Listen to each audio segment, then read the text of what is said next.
Good evening, race fans, and welcome to Podium Esports coverage of the SimRacingShirts.com 105. The 11th race of the fall season for the Esports Racing League presented by SimStreets at Texas Motor Speedway in Fort Worth, Texas.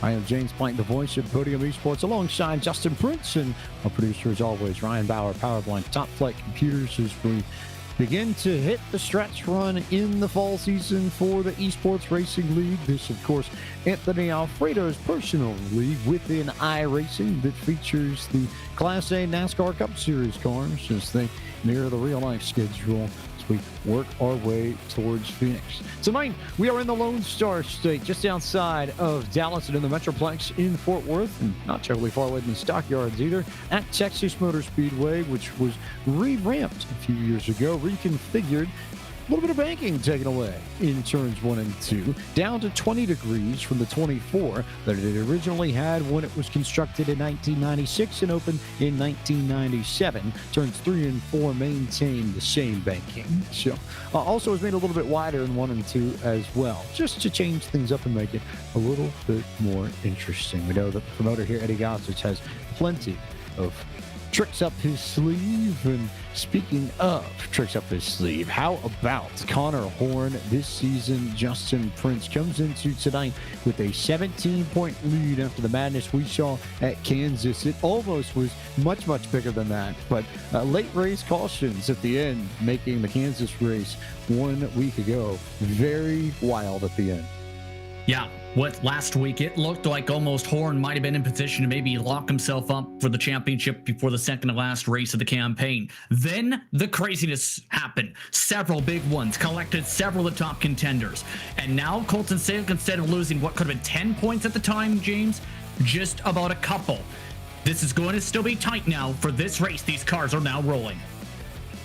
Cars are rolling off, so we'll go ahead and run through the starting grid for tonight's Sim Racing Shirts 105, which sees Evan Rice take the pole with a time of 28.733 seconds over Colton Salick, who comes into tonight's second of the point standings. The big man himself, Anthony Alfredo, qualified third. He loves Texas in the show. This is one of his favorite tracks in all of NASCAR, so watch out for the SimSeed Chevy Camaro tonight. Dylan Basin starts from the 4th spot. 5th on the grid is Caden Rush. Your points leader, Connor Horn, starts 6th this evening. 7th is Spencer E. Burns. Nick Miller starts from the 8th spot. 9th is the 77 Blaze McKinney. And Alec Martinez starts from the 10th position. Anthony Burrows alive alongside Steven Rosales, Brandon McKissick 13th, Nathan Rabideau, Nick Olson, Colton Zimmer. Your top 16 with Brent Gardner 17th. Adam Ned's back on the field once again in the 7 and 18th spot. Nick Indalcato was in great position to win a few weeks back. He starts 19th. Ryan Kendrick rounding out the top 20. Final drivers in the grid in order: Robert Henrana, John Midget, Adam de Blasio, Lucas Cram, Alex Bell, Presley Sora, Colby Wells, Malachi Drake, as we get set to go around this 1.5 mile, 2.414 kilometer oval that opened in 1996 for 70 laps, 105 miles, just south of 170 kilometers. As we start clearing up the championship picture, we'll find out who tames Texas as we're underway in the SimRacingShirts.com 105. Evan Rice with a good jump on Colton Salick, and Anthony Alfredo immediately down to the bottom. And if ever there were a track where Alfredo's going to be a factor, we talked about how much he loves his placement. He had a strong showing in the qualifier for the Pro Invitational Series back at the end of March that Timmy Hill eventually won. Alfredo raced his way in to the big show, so he's got some skill in the sim. Was strong in real life at Texas doing the Xfinity Series car. Maybe not a surprise then to see him stalking him in race for the real lead as we complete the first lap. He's actually been racing a lot in official competition so far. And one of the main things seen throughout the day, in the truck series specifically, he ran most recently.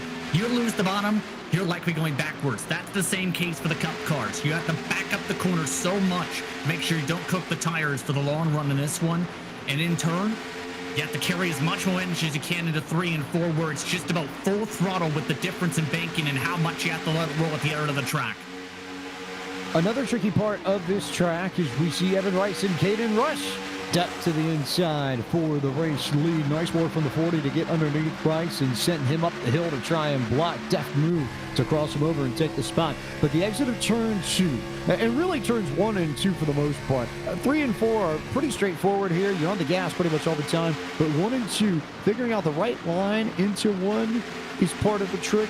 Figuring out how to get out of 2 without cooking the tires, I think, is the biggest trick. That's something that we've seen very consistently both in the spring and in the fall when we were here in Texas. It is very easy to mesh up the exit of turn 2 and burn off the right front tire. Absolutely. Several drivers have been snapping loose on long runs. It's important to make sure you don't lose grip because you have to lift on the long run. That's where you're going to lose so much time around this racetrack. Again, fixed setup for these drivers tonight, so having to adjust to how these cars compare. Keep in mind the draft can also be affecting some of these cars throughout the night. You want to get some clean air still on the nose as well to make sure you get into a good rhythm. It can be difficult to break in for the first 30 laps, or break away for the first 30 rather. It can be very tricky to separate yourselves. Now, Caden Rush and Colton Salek clearly did not get your memo. Those two clear of Connor Horn, your points leader, by 0.3 of a second. And Horn, it's been all about consistency for the 67. The Top Flight Computer Chevy Camaro has been there week in, week out, a contender week in, week out. And even though other drivers have had some more speed and other drivers have been able to beat him in a few of these races, the most consistent driver by a good margin has been Connor Horn, and that has directly correlated into the points lead that he enters tonight with 17 points over the man that runs right in front of him on the racetrack, Colton Salek. Yeah, that's going to be crucial to keep up with him. He's in a good spot. That's the main thing with the points totals. But any sort of incident, any sort of mistake tonight will be amplified because of the final two races on the campaign. You cannot afford to struggle tonight, to say the very least. So, if I'm Horn, you're thinking track position, and more track position if you want to fight. That would be the thought, so you would suspect, as lap 7 goes up on the board of 70, a tenth of the way through tonight's race, and Connor Horn has already found his way to the rear bumper of Colton Salek in the 99, who in turn tried to get down underneath the 40 of Caden Rush, but also I think was throwing the block on the 67, but Salek is not going to fight it at this stage, so Horn now down to the bottom to take over second, and he will now give chase to Caden Rush in the 40 machine to try and take the race lead. Like I said, you lose the bottom in any part of the racetrack, you're likely losing the position. You can defend a touch bit depending on your tires on the top in 1 and 2, more so the middle rather, but not likely, to put it that way. In other words, don't be surprised to see drivers very aggressive to defend the white line. You see that in the middle of the pack already. Several drivers are defending to the apron because they know if they lose the bottom and there's a ton of cars behind them, they're getting freight trained. At the same time, that's going to lose them a ton of time with how much they'll be running side by side. This is a little bit different, though, than Kansas that we saw last week, where the goal was to get up near the fence as quickly as possible. Here, you have a little bit more variation in the lanes that you can run. The bottom is clearly where you want to be, but you don't necessarily have to be down there all the time. It's better, for sure, but it's not a total killer if you decide to pop to the outside of somebody and try and get a run on them on corner exit in particular. It's at least possible to make that pass and make it stick, which you can't necessarily say about Kansas. And keep in mind as well, that's a decent point that it's not like you lose the bottom of the track here at Texas, you lose 15, 20 spots. In some cases like Kansas, you lose maybe a couple and then find yourself some space. New race leader though, Connor Horn forces away underneath Caden Rush, the 40's falling off. It's not to say we look at cars that have charged up.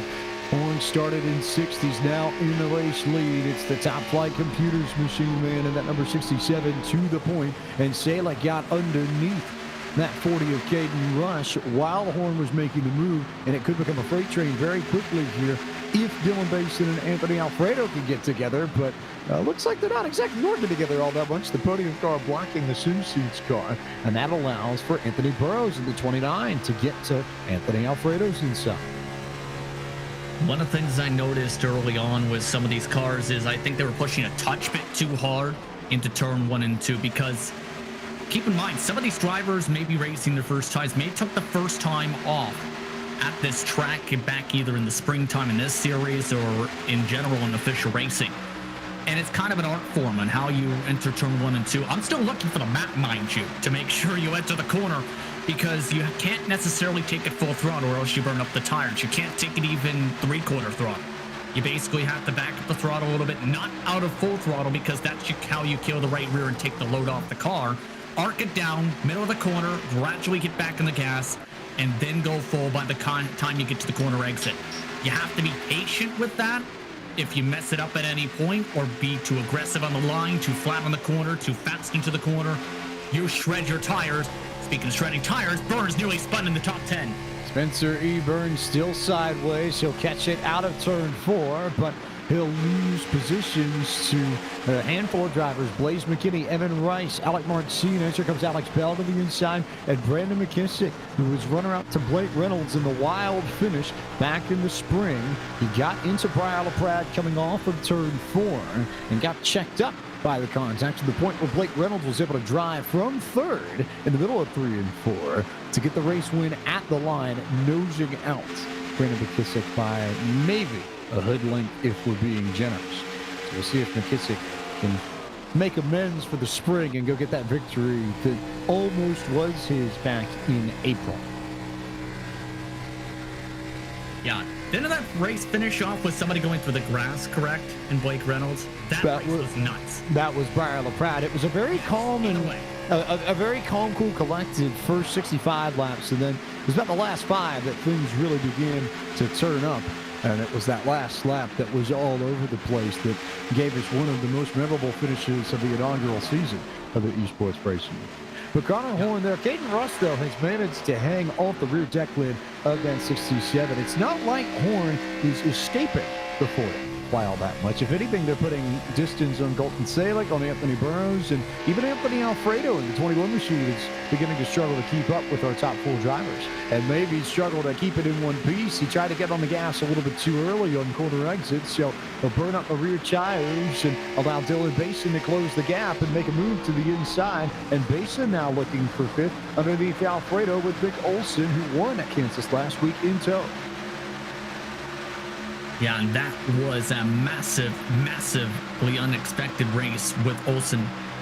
Drivers are starting to report, though, on the radio that the rear tires are shredded. I think Alfredo's in that case now. Burns' tires are in that range. Several other cars are coming in.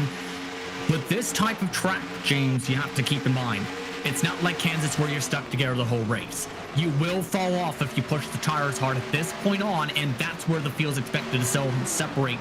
Whether it's an open competition, whether it's in fixed competition, or whether it's in the eNASCAR Coca-Cola Iracing Series, it's a major trend of this track. Once you pit, you've got about 10 to 15 laps where you could go full throttle, especially through 3 and 4. But after that, the tires begin to fade, and you start to lose that grip. You have to take off the edge just a little bit, back to about 95 or 90% on corner exit. And it's within that 15 to 20 lap range that we start to see changes and things start to get a little bit crazy. And I think that's exactly what we saw with Alfredo. He discovered the hard way that the rear tires have burnt up just a little bit. And so now he'll have to take off on corner exit. Everybody else around him, I think, is going to have to take off on corner exit. It's a very delicate balance that these drivers have to find when it comes to using the throttle to rotate the rear of the corner, or rear of the car, rather, especially on corner exit, as Caden Rush goes back to the inside to get the lead from Connor Horn. Good run built up by him, but I think Horn might be able to try and set the crossover. Thought about it. Thought better of it, decided to stay in line, which, if you're Connor Horn, not much pressure, I think, on your end, because the man that you really need to beat tonight, Colton Salick, is back and forth, and about, call it maybe a second or so from your deck lid.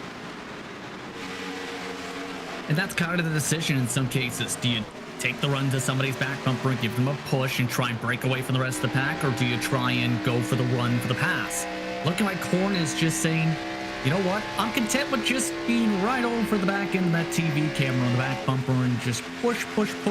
Try and see if we can break away from Anthony Burrows and then see what happens. Or he can nearly loop the car in 4. Could just about loop the car in 4. Very good point as Caden Rush continues to lead ahead of Connor Horn. Anthony Burrows also in the mix there too, but just trying to wait, I think, and see what these front two do. Burrows has just been very consistent, but he's also been consistently faster the last few laps than our two leaders. As they fight, Burrows has been able to pick off a 10th here, 10th there. And he's got the gap from his nose to corner. Well, was going to say to Horn's rear bumper, but now how about Horn and Rush's rear bumpers, because they're door-to-door again for the race lead. Horn to the bottom with a good move down low. He'll take over the lead once again, and Caden Rush is going to get back in line. But Anthony Burrows is basically there now. Yeah, that was coming quickly. And here's the thing. You lose the bottom in 3 and 4, especially now at this mark of the run, or have to crack the throttle even to make sure you don't snap around the car. You're likely getting passed. That's why, in part, I think Rush just wants to get cleaner. He feels more comfortable when he's the leader. Horn this time not backing off as quickly. This is going to hurt a bit because Burrows and Salick are now getting helped by the fact they're fighting side by side here, losing a few tenths down the straight. The more the leaders fight, the more it drags third into this, fourth into this, maybe even Dylan Basin in fifth into this. But Burrows has definitely joined this outright. It is a 3-car fight for the race lead. Then you have about half a second back to Salick as Horn makes the pass on the 40 car again. And now will the 29 go to the inside and try and make the pass in the 40 of Caden Rush. Rush will shut the door for the moment. But I have a feeling we're not necessarily done with that battle for P2 as Burrows looks to the inside again, but to no avail, at least for now. Yeah, just need to be smart with these moves. Keep in mind, we're approaching halfway in a few laps, and the undercut can be fairly powerful here. Because, yes, the fall-off is more massive than what's been seen in official racing this week. The track is very hot for tonight. But there's already a significant amount of fall-off of more than a second plus. This is going to factor in how drivers take this window, and the further you go, the more likely it's going to be more difficult to keep up with the pack. Everyone's starting to even out about 30.3s. While these drivers continue to race around Texas Motor Speedway, we remind you that Sim Racing Shirts 105 and the ERL this evening is brought to you by Sim Racing Shirts, your one-stop shop for gear from all of your favorite Iracing streamers on Twitch. Get shirts from Mr. Ghostman, Rents the Fence, Corey has no line 13, Mr. F4 Speed, and former Super Bowl champion Bernard Pollard Jr. Or go to simracingshirts.com to pick up your next shirt today.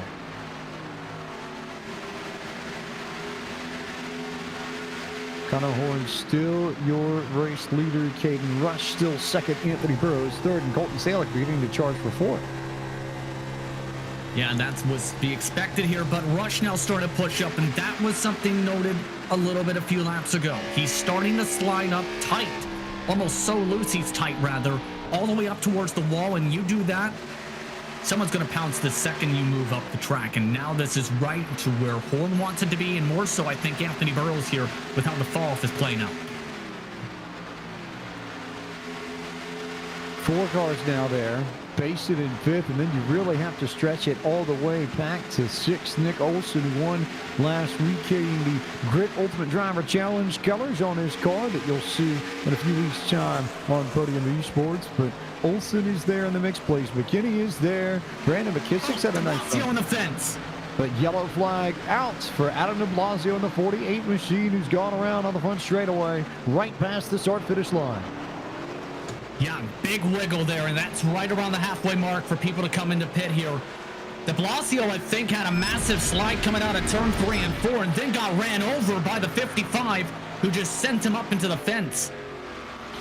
The De Blasio was in the middle of the racetrack. He made contact with Lucas Graham. He got a huge run on Lucas Graham coming into the corner, and actually got nose damage as he got into the 44 machine. But the contact actually unsettled the 48 more than it did the 44. So De Blasio was sideways in the middle of the corner and was trying to gather it back up, and then was trying to figure out how to not be in the way. And he saw one car go high and the 55 go low, tried to get out of the way of the 55, but not in time. So the 55 sends him up into the fence, and that rainbow-colored machine goes spinning across the front straightaway to bring out our first yellow flag of the evening. That's one of the risks, right? Backing off the gas. People are not going to expect you to lift if they are not having to lift themselves. That's just the nature of Texas Motor Speedway. You're with this package. You just need to be careful, though, at the same time, and aware of, oh, hey, someone may be backing off the gas because they may slide and spin out in front of me if they do this. But on the bright side, everyone's using tires. Everybody coming down pit road for service, and everybody going to see if they can make sure they don't make any mistakes on pit road. That's such a huge key here in Texas, but no problems for Connor Horn. He's in his box.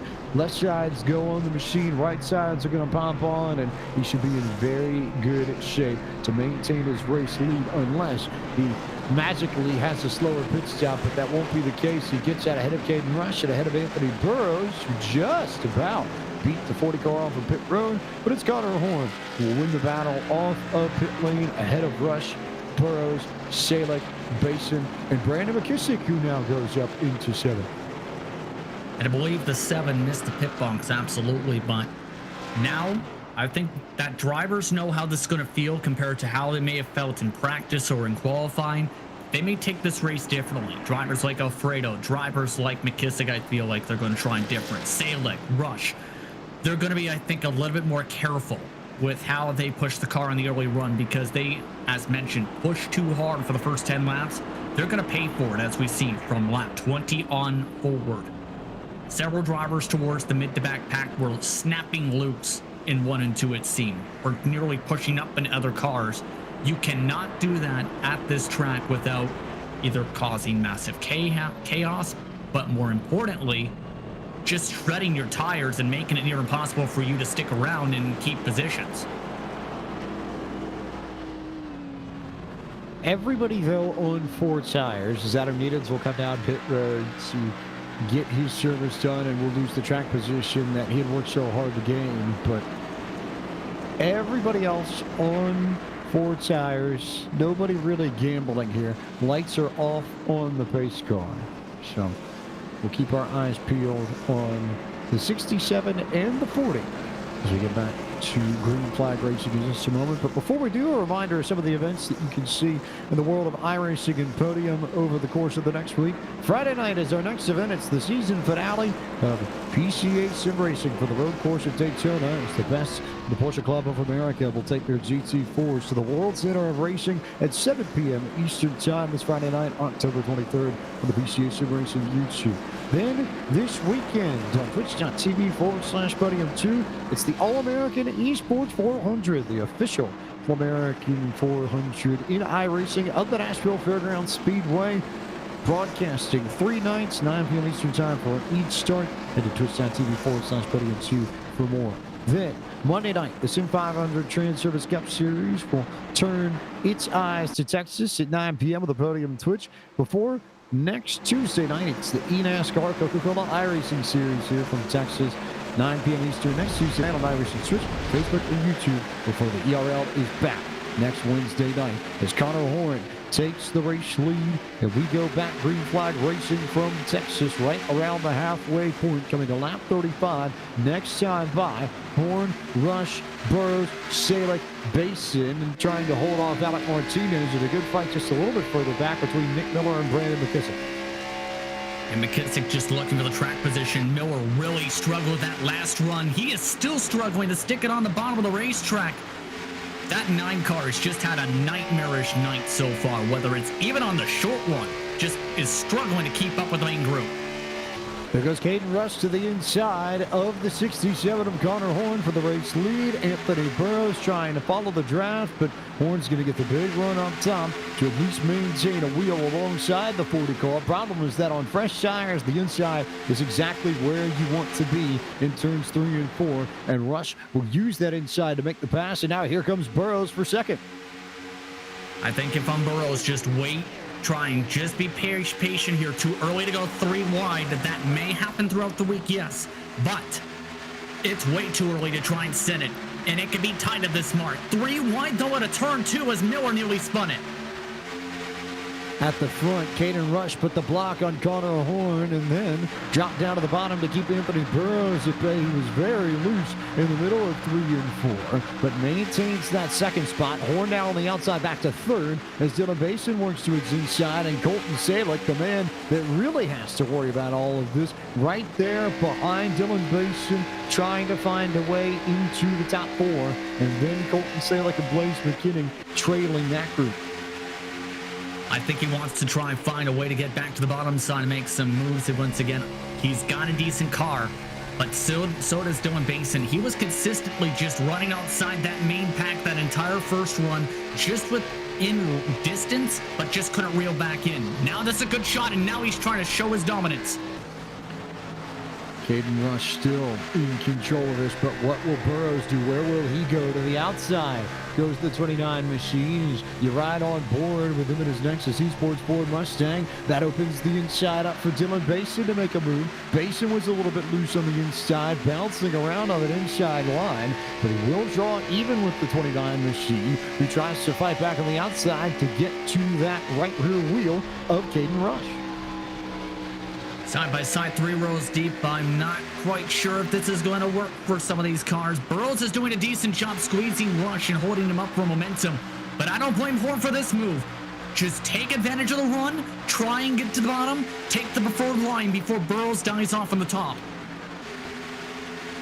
Try and get down to the inside. While we know Burrows is going to struggle, the longer he's up there with those tires, they will burn quicker if you run on the outside. That's why you see so many drivers trying to get down to the bottom to make their way to the front of this field. As here comes Connor Horn, and Caden Rush just put the block all the way down to the apron on the 67 machine, which helped Anthony Burrows just a little bit.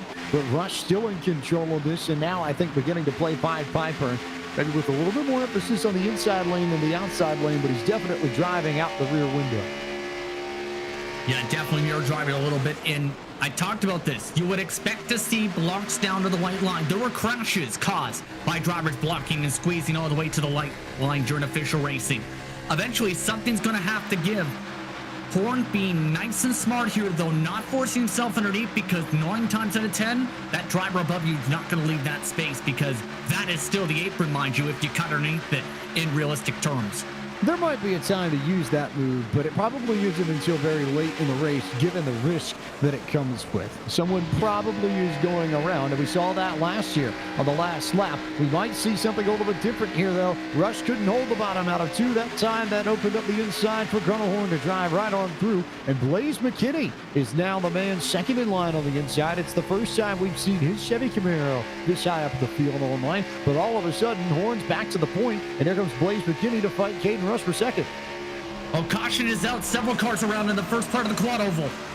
Big trouble to bring out our second yellow flag of the evening. That happened just as the leaders were coming off of turn 4 on lap 42. Looks like Ryan Kendrick was in trouble. Looks like there were a few drivers that ended up sideways. We'll see if we can pinpoint where this all started. Looks like the answer is somewhere between Malachi Drake and Spencer E. Burns. We'll go back through turns 3 and 4 and see what happened. But Spencer Burns got a great run. He got a huge run on Malachi Drake. Gave him a shot. He then bounced off of, I believe, Evan Rice back there. Yeah. And then Drake goes up the racetrack because he got such a huge run that he couldn't hold it down to the bottom and lost control of the rear end of the machine. Then poor Nick Miller, who you talked about just a few moments ago, gets into the 09 of Drake, spins him around, and then it all starts off. You end up with a few drivers collected. Ryan Kendrick was swept up in that. Adam Meadens picked up damage in that as well. Looks like John Midget was able to part the seas and avoid any contact with the drivers involved in that wreck. But big wreck at the back of the field as everybody comes down pit road for service once again.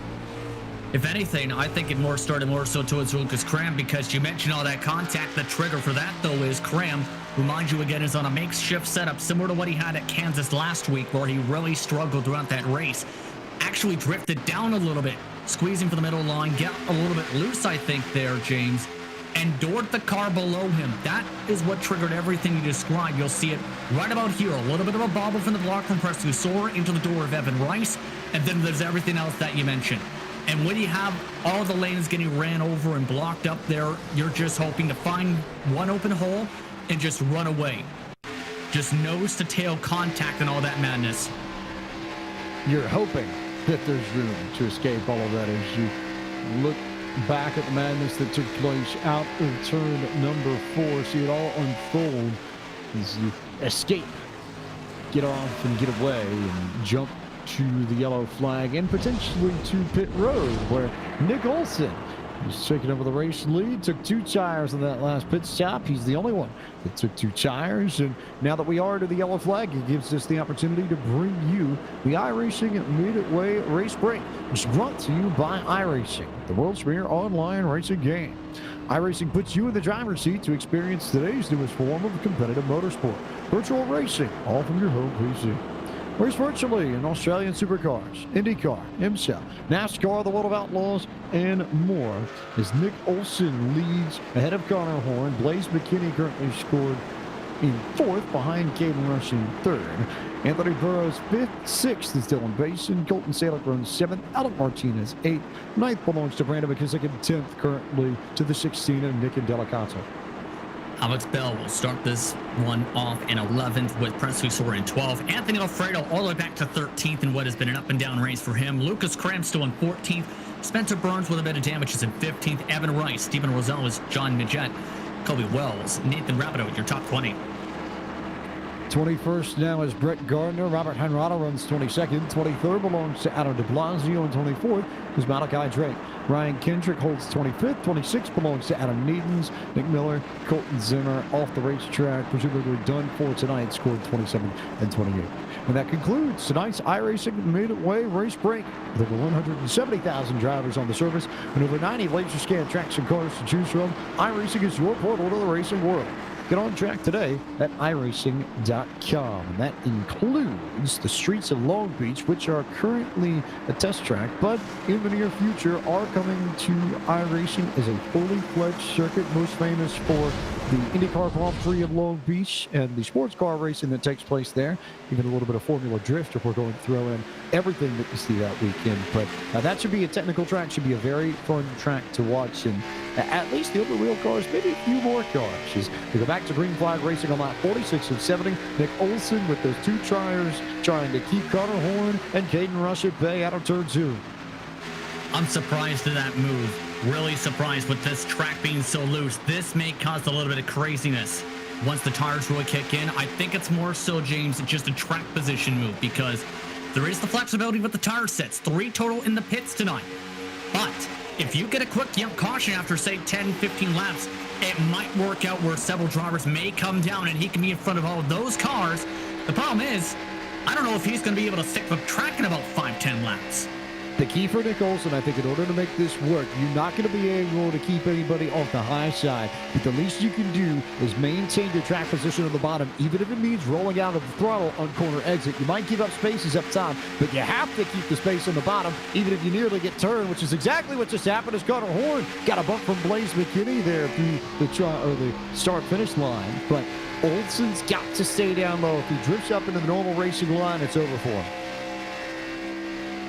Yeah, that was a little bit nerve-wracking. Bad bump out of the corner, bad bump in the middle of the quad oval. Everybody making bad bumps there. And I think the main thing is Rush is really pushing just right on the corner exit, and that's what's causing a little bit of this craziness here. Keep in mind, that Chevy had that pointed nose cut off a little bit with the most updated package for 2020 for their car. It still has a bit of a pointed nose, though, that can factor in lightning positions there. The nose definitely can factor in, and there goes Caden Rush to the outside ahead of Connor Horn, ahead of Dylan Basin. How interesting this is. So long as Olson holds the bottom, it takes away the advantage that you normally see down low, and it's forcing these drivers on fresh tires to go up top. So far, solid work from Nick Olson, who won last week in Kansas, to maintain his place at the front of this pack. I wonder, though, how much longer he'll be able to hang on now, as it looks like Caden Rush got that good run to the outside, so he'll go. Will he block Anthony Burrows to the inside? Not in time, and now Nick Olson might be on the way backwards. Oh, and Olson squeezing. That's a bad recipe here. He got bumped. He got moved by Anthony Burrows, who wasn't going to wait. So Nick Olson now stuck way up top as they hip checked him out of the way, out of the lead, and now Olson will fall as all the drivers with fresh tires begin to work alongside and past the 24. I'm not surprised with some of the tendencies there, but it's becoming really cutthroat in this main pack battle for the lead. Big dive. Big move there from Connor Horn to get underneath Caden Rush and take it right back. He goes up into P1. There goes Caden Rush back to second. Burrows sits in third, and then some big blocking. Nicky Delicato's made a nice charge through this field to get up to the top 5 for the first time this evening. Similar speed to what we've seen last week at Kansas, just about. Looking better and better as the race goes on. The main thing's going to be, though, making sure that specific car doesn't get demolished if something happens crazy up here, because they are being way more aggressive than we've seen early on this race here, James, because they know It's near points paying time, to say the very least, especially with several of the drivers hungry for a good finish. Oh, that was a big bump that Caden Rush gave to Connor Horn. He absolutely tried to drive through the rear bumper of the number 67, and Horn was able to hang on as they spread out a little bit further back. It's right around Anthony Alfredo and Colton Salick that we're seeing 3 and 4 wide on the entry into the corner. Eventually, that may not turn out so well, but for now at least, we're still in one piece. As Rush actually has some damage to the front end of his nose. I think the shot he gave to Horn a few laps ago was so big that he bent in the nose of the 40 just a bit. That's incredible. And that's going to hurt him a little bit. I don't know if he realizes he's out the damage, though, because he still looks fairly quick. It's going to hurt him a little bit, though, just enough to affect him a touch here if he gets clean space like this. And then what does he do? What does the 29 of Anthony Burrows do? What does Nick Angelicato do? What does Dylan Basin do? Where do they go? Knowing how strong Horn has been all season, especially, that's another thing that you have to factor in when you look at who may help the 67 machine. There is incentive for everybody else in this lead pack to try and dump Horn a bit back and make sure that he's not a factor for the race win if they want to try and gain a few points on him. And Burrow's actually being let go now by Connor Horn. Connor Horn brake checked the entire bottom line. So Connor Horn back to third as Burrows goes to second and gives a bump to Rush in first, and tried to get interesting with it on the entry into turn 1. Burrows has some damage on the right front of his car after that contact with Nick Olson, who has slid through the field, is now down in 16th. After restarting in P1s, the 2 tires not quite working for the number 24 car. But Rush and Burrows now ahead of all of this. Burrows almost slid up the racetrack, nearly over the inside up for Connor Horn. And Delicato now up to the 4th position. An impressive run from that number 16 machine. And don't look now, Anthony Alfredo is coming and fast. It's been tight throughout the field. He's now coming and joining the lead pack, battling for 6th to Dylan Basin. He battles for 6th as Connor Horn looks to the inside of Anthony Burrows for 2nd. And Caden Rush thought he was going to gap him just a bit, but now he's going to give the draft to the drivers behind him who'll go up top to block Burrows. He'll now go to the bottom to make sure that Horn stays at bay. And the interesting thing about blocking towards the bottom, especially in turn 1, is that it's wide enough to where it's not necessarily obvious where you need to go if you're the lead car to keep somebody with a run behind you. Yeah, and you just need to, at this point, make sure you don't make any wrong moves or make any over-aggressive moves, so to speak. Because, yes, you need to be cutthroat as talked about with these moves, with this package, with this track. At the same time, though, James, you saw somebody else's front bumper off. They're not going to like that, and guess what? You're either making contact with them while you're trying to saw it off and cause calamity, or they're going to pay the favor back and remember that with their long memories.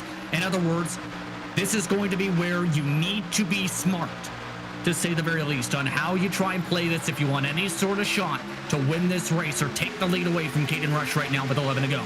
Just with the way the package works, especially in 1 and 2, though we've seen it in a few cases in 3 and 4, but more often in turns 1 and 2, there is the ability to go full intimidator and do what Dale Earnhardt did to Terry Labonte at Bristol in the August 1999 race for the Cup Series, and send somebody sideways in the middle of the corner if you drive into their rear bumper. We've seen it a few times here. I don't think we can totally rule it out, especially when you consider that we had a spin off of turn 4 on the last lap here in the spring of the ERL. We probably haven't seen the last of these battles, not only for the race lead, but all the way back through about the top 10, 15 positions. Oh, absolute craziness. Alfredo with a big check. Then he'll be wrecked coming off of turn 2, and then he'll be wrecked it a second time. Just about it. Checked up Presley Sora, Alec Monsignor said nowhere to go. Evan Rice took advantage of all of that. He was way up top and avoided the mess and was able to get up to the 9th spot. So good moves for him. But all of a sudden, it's beginning to become a 384 car train up front at best. And it is all Rush, Horn, Burrows, and Angelicato who's beginning to pull away from Colton Salick, Blaze McKinney, and Dylan Basin, and Anthony Alfredo there too. Starting to see a little bit of shades of Will Byron along with Timmy Hill back from the Pro Invitational, I think, at this point. Remember, it was a bump and run at Texas that put Timmy Hill to the lead in the final laps of that race. It's almost looking like Horn may try the same thing at this rate with 8 laps to go with how Rush has been blocking the bottom. Potentially, as Delicado looked to the inside of Burrows, who looked to the inside of Horn, who looked to the inside of Rush. They were all trying to find space along that white line, which has some speed, but yellow flag is out. Spencer E. Burns is around in turn 2, and we will have less than 10 laps to go when we restart. Contact, it looks like, with the 77 machine of Colby Wells to start off this incident between Wells and Burns in the 06. Yeah, you'll see the big boost from the 45 coming up from 2-3 car lengths back. Missed the bottom, hits the back bumper a touch, and Spencer Burns just cannot save it at that point. The low-line racing car absolutely demolished. His race likely going to be done, at least for contention here, especially with that. But a tough night for Spencer E. Burns. It's been not exactly the most fun of occasions for him. He's been involved in a lot of incidents that haven't necessarily been his doing, but it's just part of the struggle of being in the middle of the pack here at Texas. You can get caught up very easily in incidents. So now, here's the question. Who comes down pit road fresh tires and who gambles, given how close we are to the end? It's actually a good question. Track position can be very crucial, and Delicado's taking it.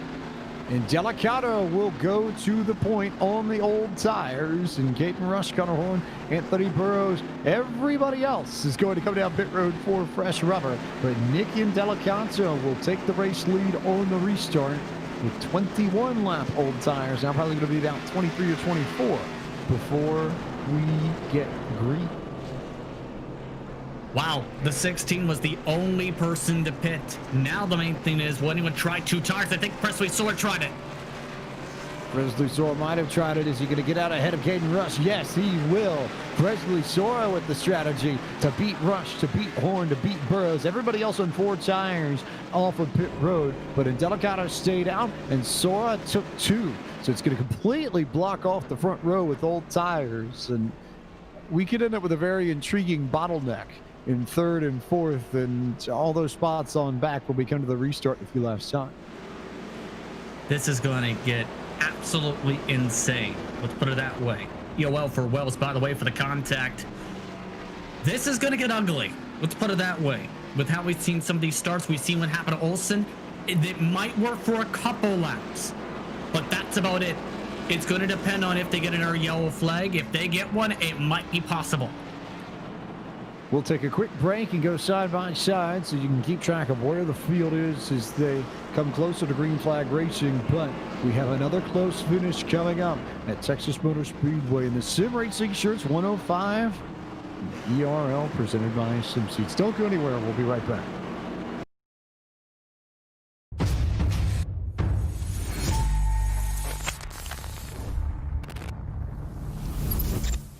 At McConey Setup Shop, we offer custom-built setups for any asphalt oval car. Prices starting at just $5. Weekly setups available for all Legends, late models, modifieds, and NASCAR trucks, Xfinity, and Cup cars. Do you need one-on-one driver coaching? We've got you covered. Visit www.McConeySetupShop.com and find yourself in Victory Lane. McConey Setup Shop, handling all your setup needs so you don't have to.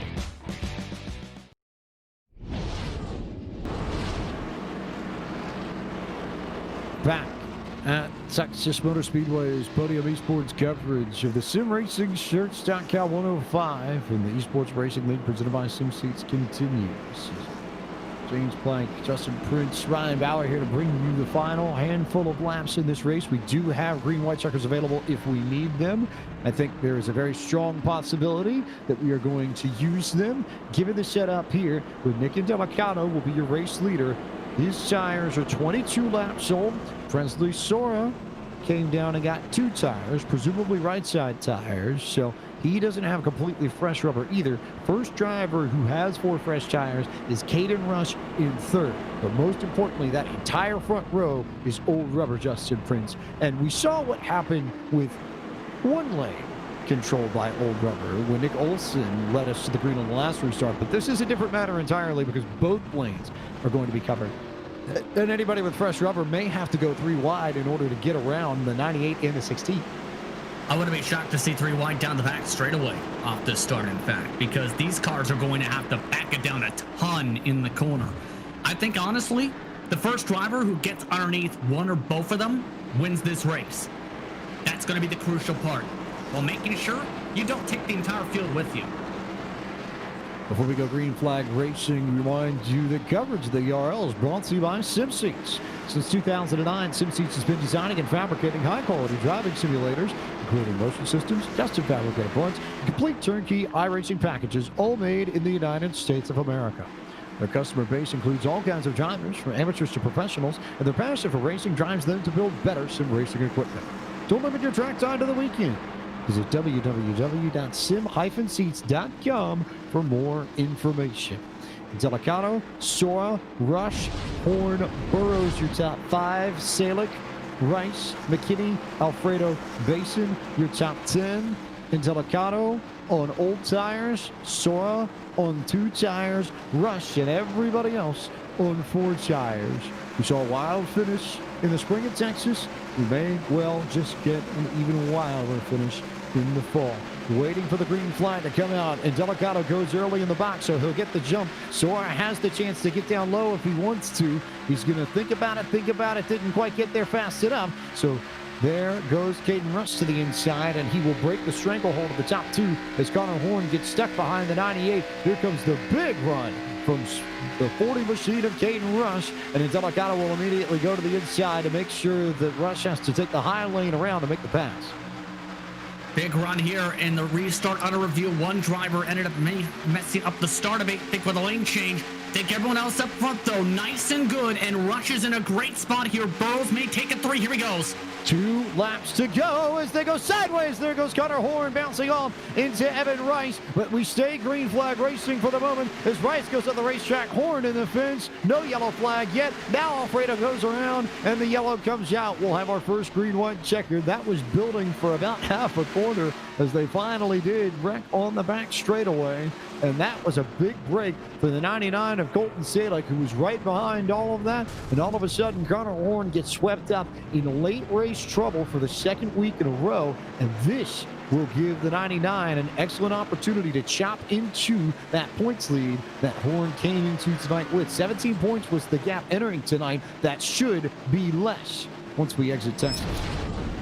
Oh, and the big thing is, it was Salick who got into Connor Horn in the first place, because you'll see in turn 1 on this replay, he poked a bit to the bottom, or at least underneath him, and tried to think about it with the checkup right there. That's enough to bump him. This was a great job saving it. They were going to be all okay, but then Evan Rice just snapped a touch bit more, needed some more space to fully save it, and that may cost Horn his point lead completely in all of this.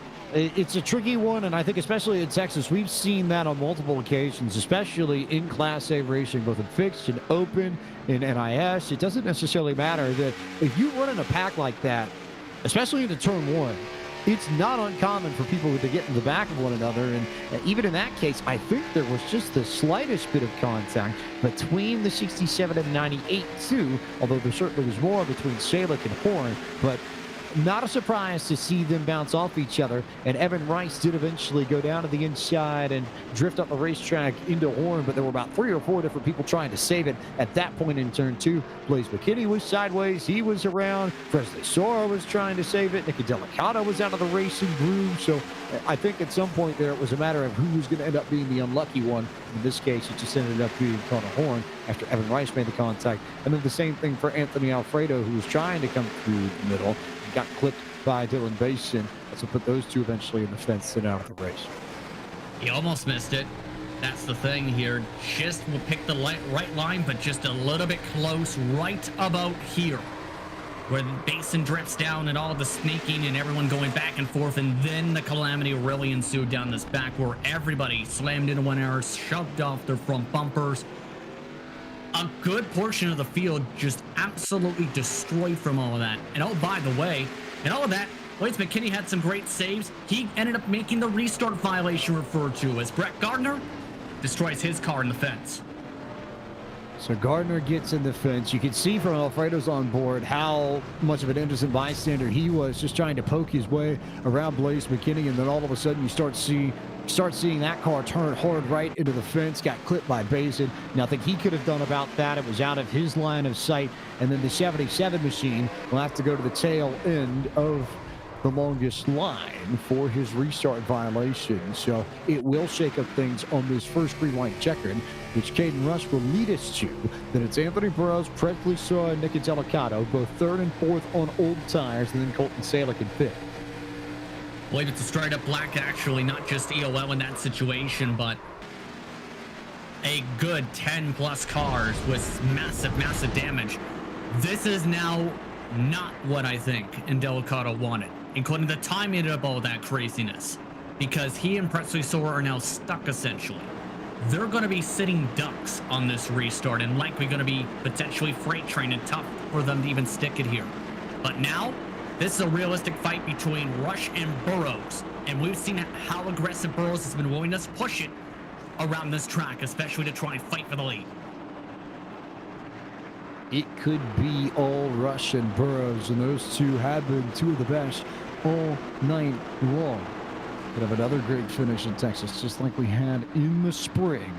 We come back to it. First attempt at a green-white checker forthcoming. Pace car will make that hard left turn, or should we say pace truck will make that hard left turn off of pit road. Rush and Burrows there. And also note, Blaze McKinney is yet to serve the black flag. He doesn't necessarily have to, but he could incur a time penalty or a spot penalty depending on how this race plays out. As Caden Rush got a great jump on Presley Sora. It's maybe 4 or 5 car lengths, so some drivers are already down into the grass to try and get around some of the rat cars. And Sora is keeping Anthony Burrows at bay. That's exactly what Caden Rush wants to see.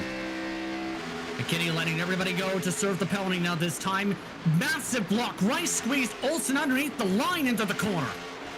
Evan Rice had Nick Olsen all the way down to the inside fence as Caden Rush is going to cross the line. So this restart is official. This is the last lap of this race. We will race back to the checker as the 98 goes around and Colton Salick gets up in the fence.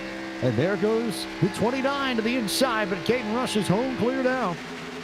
This is exactly what Rush wanted. I don't think he expected that to happen, but he's been one of the fastest cars all race, James. Now, just has to keep it clean off the corner.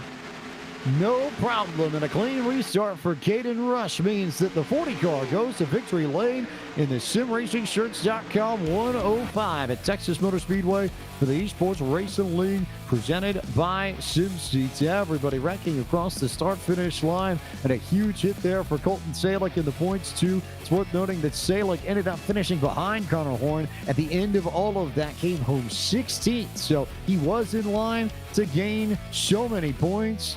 Instead, Horn, somehow, some way, manages to extend his points lead. Well, with that contact, surprisingly enough, I was surprised how well the start was for Presley Sora. He might have been able to try and stick, and the thing is that triggered all of that with him and the 99 is, I think he tried to defend the bottom. Salick hit the back end of him and bumped him, and that sent Salick up to the wall into his door. And all of that, because the 67 was up to speed, he could get across the line quickly and cleanly. Well, the 99 just was still getting up to speed, mind you, and all of that. Presley Sora, of course, shuffled the 22nd, a crazy, crazy finish. What is it with Texas with these big, crazy finishes? It was almost identical to what we saw with Connor Horn on the yellow prior to this one, where the 98 machine got contact from the 99 on corner entry, same way. I think it might have been Presley Sora who got into, or actually, no, it might have been Colton Salick who got to Connor Horn. It's a bit of a wild race and a wild evening, but they lose all that track position, and eventually Sora did wreck and hit the outside retaining wall. Interesting that Salick managed to actually keep it in one piece, but he lost so much track position that in the end, it didn't really matter. He ends up behind Connor Horn and all the way back in 16th, and that was the only incident, at least in 1 and 2. All the other incidents in this race ended up taking place over in turn 4 towards the very end. of the finish. We saw two cars run across the start-finish line of the grass. Spencer Burns and Steven Rosales were all the way down into the apron and then some, finishing off this race. We had a few cars wrecked at the very end of tonight's event. But Caden Rush, the fastest man in the Texas sunshine and the winner of the SimRacingShirts.com 105 at Texas Speedway. Time to go through the full field rundown and tell you where your favorite driver finished. Rush was your winner over Anthony Burrows. Brandon McKissick finished in the third position. Fourth went to Alec Martinez. Nick Delicano with the fifth place finish to round out the evening. Sixth went to Nick Olson. After all the madness he went through on that two-tire call earlier in the race. Nathan Rabideau finished in seventh. Eighth went to the 12 Evan Rice. Adam Needings with a top 10 finish. He comes home in the ninth spot. Might be a season's best for him. And Lucas Cram at a Grit Motorsports stable brought the 44 car home in 10th. Kobe Wells plus 13 in 11th spot, with Malachi Drake getting up to 12th at the checker. Connor Horn recovers to a 13th place finish after his incident, with Spencer Burns recovering to 14th, as mentioned. One of the cars who had some massive calamity in the grass tonight. Steven Rosales finished in 15th, Colton Salick in 16th, Ryan Kendrick in 17th. Adam de Blasio, 18th officially on the board, with Bell, John Majette rounding out your top 20. 21st was the 08 of Dylan Basin. Presley Sora finished in 22nd. 23rd this evening went to Blaze McKinney, and Robert Hanrada was 24th. The first car 4 laps down was Anthony Alfredo. He finished 25th. 26th went to Brett Gardner. Nick Miller, Colton Zimmer pulled off the track early this evening. They finished 27th and 28th. So we now bring in our race winner, the driver of the number 40 machine, Caden Rush, now joins us in the booth. And Caden, you were up at the front for everything, and it felt to me like there were some differences between the way everybody raced in the first 50 laps or so and in those last 20. Could you feel the intensity significantly ramp up, or were you just completely on it all night long? Because you can make the case, given how side by side everybody was, that there wasn't any time to relax if you were in the lead pack. Oh, and yeah, no, it was crazy the whole race. Definitely before we had that first caution, we were kind of getting all spaced out, and I was hoping we could maybe get to pit stops, and then seemed like for that 20 laps until about lap 50, about that caution that we got there, everything was kind of calmed down, and then we had that yellow there, and Nick took 2, and the intensity just ramped up. We all knew that we needed to kind of grab whatever spots we could and try and pull away, get the lead, and make sure that we were the car in control. It's also been very rare in the last few weeks that a car that has been up at the front for the majority of the race actually gets the job done and finishes it off. And especially for you, you've had some speed in some of these races, but to come away with a victory tonight, given the way this race played out, I have to feel like there's a little bit of extra satisfaction given the way the CRL season has panned out, just to be able to take the win after having a good car all night long. Yeah, no, definitely. Like you said, we've had speed all year. Gateway, we ran top 5 all night. Ended up finishing 11th because of tire strategy and a really caution-fest type of race. Daytona, we had top 5 speed, finished about 7th or 8th there. A couple other races we've pieced together really well. Seems like tonight we kind of just got the combination right, and I was able to control the race. And it was definitely tough. It wasn't an easy one to get away with. I had a lot of people to battle with. Connor was battling hard with me there, Anthony, and then Colton as well. A lot of people that you had to fight with, and a lot of people that you had to get the job done over.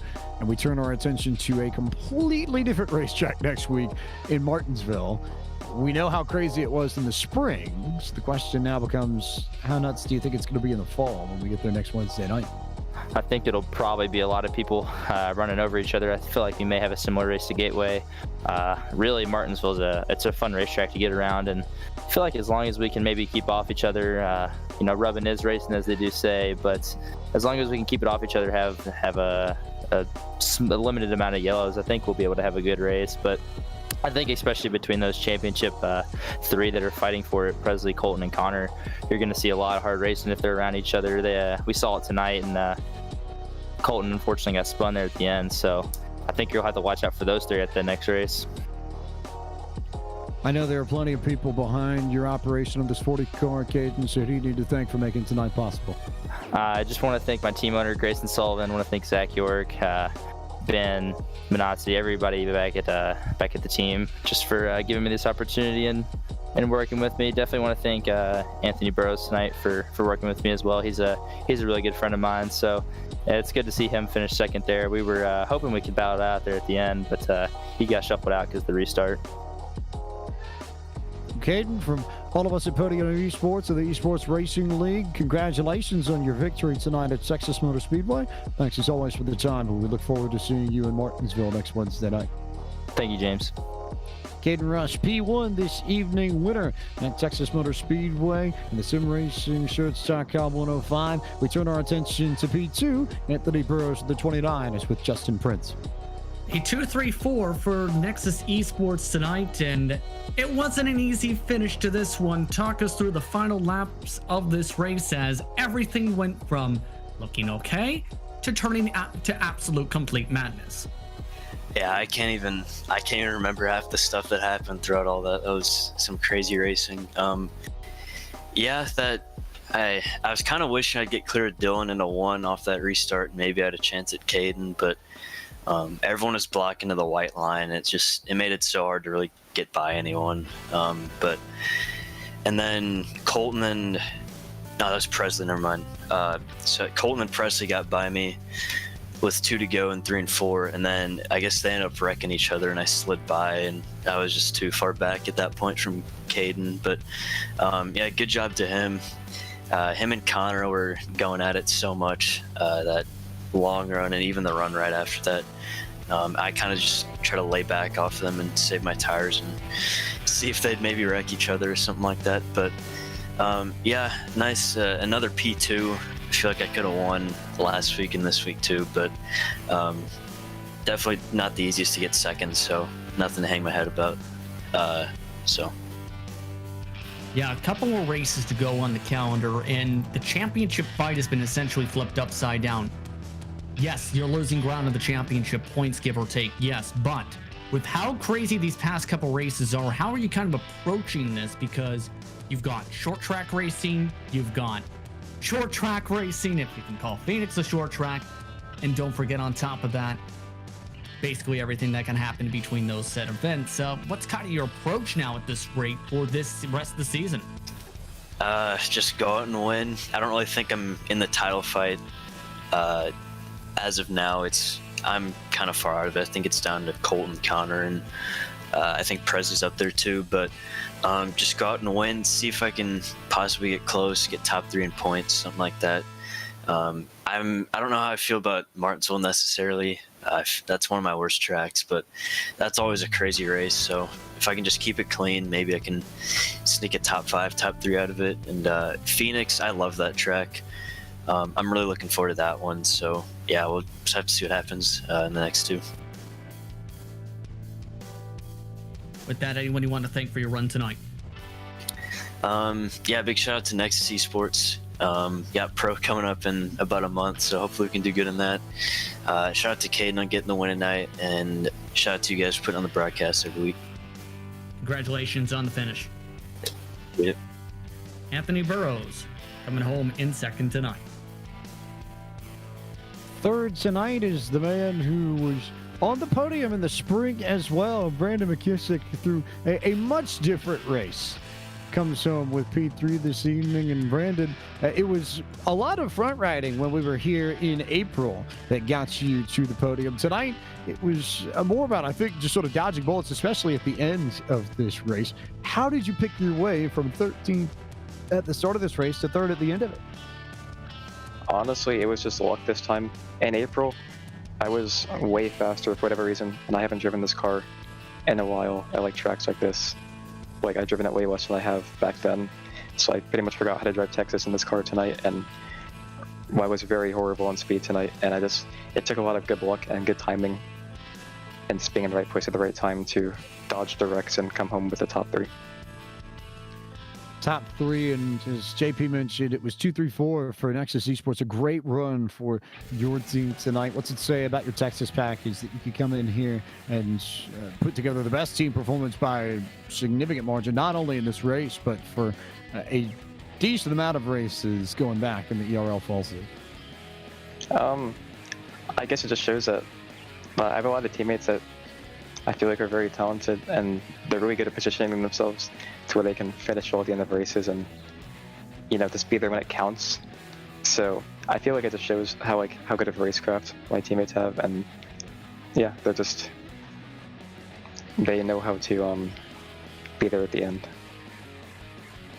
And Martinsville next week, definitely not a lot like Texas. Your expectations going into our final short track of the year? I expect to run decent there. I love that track a lot. Like, as a Gordon fan, even watching Gordon on TV when I was younger, I loved watching it, and now on Iracing, I love driving it. So I'm looking forward to it. I'm expecting a fun race at Martinsville. Plenty of people you need to thank, I know. So who does the shout out? Who does all the love go to for the number 24 car? As always, I'd like to thank Alfredo for hosting the league, you guys for broadcasting it week in and week out, and my team at Nexus Esports for always being there. Brandon, congratulations on your podium finish from all of us at Podium Esports and the Esports Racing League. We'll see you in Martinsville next Wednesday night. Yeah, thank you. See you there. Plenty of attention to go to Martinsville when we get there for the penultimate race of the ERL season next Wednesday night, October 28th at 7:30 p.m. Eastern. Twitch.tv/ERL_racing. Anthony Alfredo's YouTube and about 3 or 4 different Facebook pages that you can tune into, JP. I would expect many yellows. Martinsville, if we see a green flag run there, I will look out my window to make sure that I don't see any flying pigs. I'll put it that way. That's a way to put it. This Martinsville is a kind of insane track on iRacing. For those who do not know, there's a lot of potential for bump and runs. There's a lot of potential for track blockages. You are lucky if you finish without a front bump, finish with a front bumper, let alone without a scratch in your race car. It's going to be a race of attrition potentially, James, and one where if you start at the back, good luck. If you start at the front, never let go of the front. Don't be surprised to see people try crazy pit strategies to say, I want to stay up in the front and don't want to even go in the back even with 50 lap pressure tires, because guess what? I'm going to have to pass by all of those cars. It's going to be that nuts at Martinsville. So that's going to potentially be the main determining factor on how the championship fares out, is which one of your championship drivers survives that finish. Survival.